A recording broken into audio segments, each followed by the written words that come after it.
podcast gua The Boys. Ini gue sebagai host pengen ngebahas tentang seputar geografi yang berjudul melihat bumi dari layar sensor dan pengindaran jauh.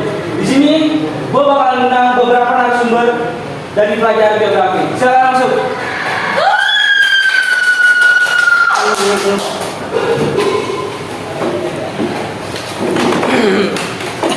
Kenalin, gue Alif dan gue lagi bersama.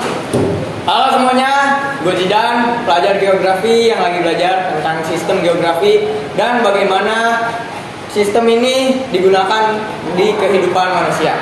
Oke, selanjutnya. Halo Sobat Geografi, perkenalkan nama gue Miko, gue seorang peneliti lingkungan.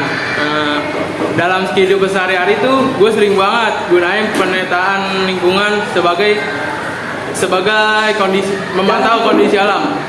Oke, yang ketiga. Halo guys, perkenalkan nama gue Kalisa Kadandra. Gue tertarik banget sama yang namanya teknologi satelit, terutama dalam bidang penginderaan jarak jauh. Oke, sebelum kita masuk ke materi nih, gue pengen nanya, lu kalau kesesat atau pengen nyari tujuan suatu tempat tuh gunain teknologi geografi apaan sih? Mulai dari Jidan nih, gue pengen nanya. Wah, kalau gue sih yang paling gue sering pakai ya Google Maps sih, soalnya kalau gue pengen kemana-mana tuh enak banget kalau dipakai, gampang, simple banget. Tapi lu pernah kesesat gak sih? Wah, kalau pengalaman tersesat gue sih ada ya. Waktu itu jadi ceritanya gue pengen jalan-jalan nih di Curug kayak kan. Gitu. Gue tuh bareng rame-rame sono, kalau nggak salah di Bogor waktu itu Curugnya. Jauh juga ya? Ya main dah. Terus dari situ gue kan lewat tol tuh awal. Cuman pas nyampe tol, emang karena nggak tahu jalan gue pakai Google Maps mas. Oh, keren. Berarti yang lu gunain nih Google Maps gitu? Iya. Kalau dari pengalaman Nico gimana nih? Kalau gue sih waktu itu pernah ya, sebenarnya banyak pengalaman gue. Salah satu aja dah. Kalau Tapi banyak gue ya. ceritain satu aja nih ya. Banyak banget mas. Jadi tuh gue pas malam menongkrong lah sama teman. Biasa anak muda yang menongkrong malam-malam. Kelas. Jadi tuh gue ditanya dia nggak punya motor mas. Jadi gue jemput lah. Dia Sherlock nih, lewat Maps, Google Maps ya kan. Gue jemput. Nah ternyata mapsnya itu salah. Rumahnya dia kan ada di komplek ya. Nah di komplek itu ada gang kecil banget mas gangnya. Gue masukin motor situ kan, ya kan. Nah udah tuh gue nyasar tuh bingung, nggak bisa muter balik ya kan. Ya udah minta tolong warga sini buat mundur motor gue ya kan. Kasihan ya. Berarti pas itu lu kesesat gunain apa nih? Lu nanya orang atau gimana? Waktu itu sih awalnya pakai map mas dari grup WhatsApp ya kan. Terus kesesat baru nanya orang. Tuh, ya. Lu nggak pakai teknologi dong? Berarti. Iya. Kalau dari pengalaman Kalis nih, kayak gimana nih? Sebenarnya gue anak rimba ya. Kalau masalah teknologi gue kurang paham. Biasanya kompas yang sering gue pakai itu kompas yang dari ini silet. Siletnya itu digosokin ke magnet terlebih dahulu. Nah itu saya bawa pada saat berkemah di SMA waktu itu kalau nggak salah. Itu kan di SMA ada camping tuh. Nah itu saya ikut. Saya sediakan itu terlebih dahulu sebelum bekal-bekal saya. Keren nih. Wah, gila. Jadi kalau itu lu nggak pakai teknologi canggih-canggih dong Udah, kayak Google Maps, HP kagak gua pakai. Berarti lu pakai kompas. Ya, Bawa ya. Biasanya lu beli di mana sih kalau kompas kayak gitu? kompas gampang bikinnya. Bikin. Yang pertama lu sediain wadah airnya. Yang kedua, lu sediain satu silet yang sudah digesekkan kepada ini, yang sudah digesekkan dari magnetnya. Nah setelah itu magnet ini siletnya lu taruh di air. Nah dia akan menunjukkan di mana arah utara dan di mana arah barat. Tapi itu spesifik nggak sih kayak wah ini bener atau ini salah mas atau emang ya kadang-kadang gitulah bener salah atau gitu. Spesifik, tergantung jenis siletnya. Oh berarti sesuai harga lah ya. Ya. Oke, kita masuk ke materi. Jelasin dong tentang jenis-jenis sensor yang digunakan. Apa, Niko? Tentu bisa mas. Secara umum ada dua jenis sensor dalam penginderaan ini.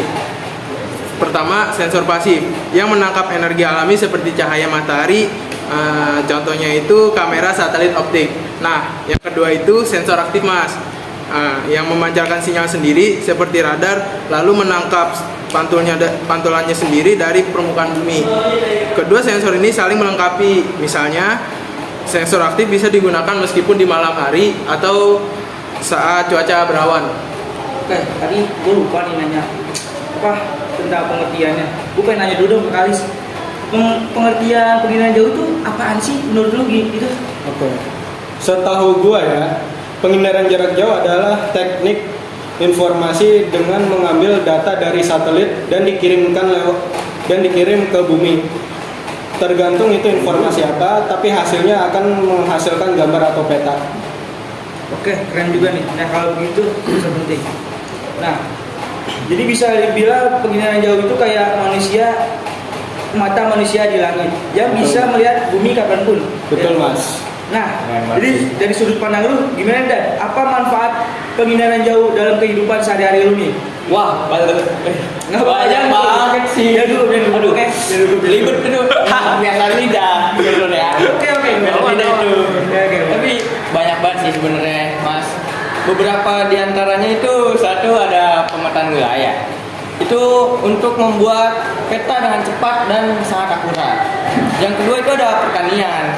Bisa digunakan untuk memantau kesuburan tanah dan kondisi tanamannya, Mas. Cocok banget tuh buat para orang-orang yang pengen nanam-nanam. Oh, cocok. Ternyata manfaatnya luas banget ya. Yo, man. Kalau dari pengalaman lu gimana nih kok?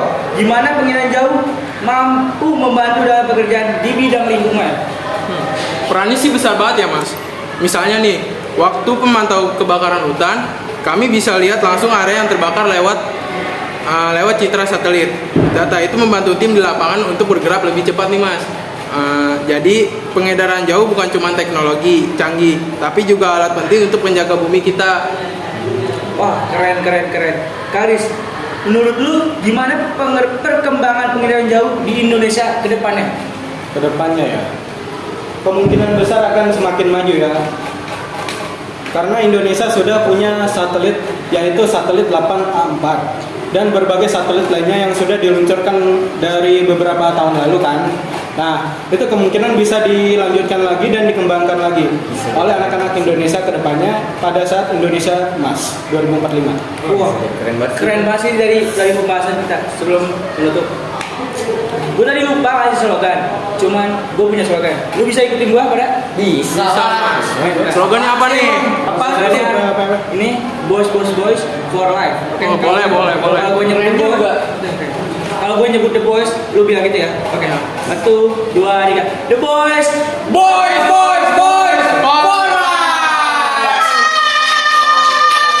Terima kasih. Terima kasih, Oke, Bang. kalian. Terima kasih, Mas, ya. Terima kasih Mas ya. Bang. Oke, dah semuanya. Dan semua sama ketemu lagi di podcast gua. Gak tahu kapan, tapi ya itu aja dari pembahasan kita. Oke, siap, dadah.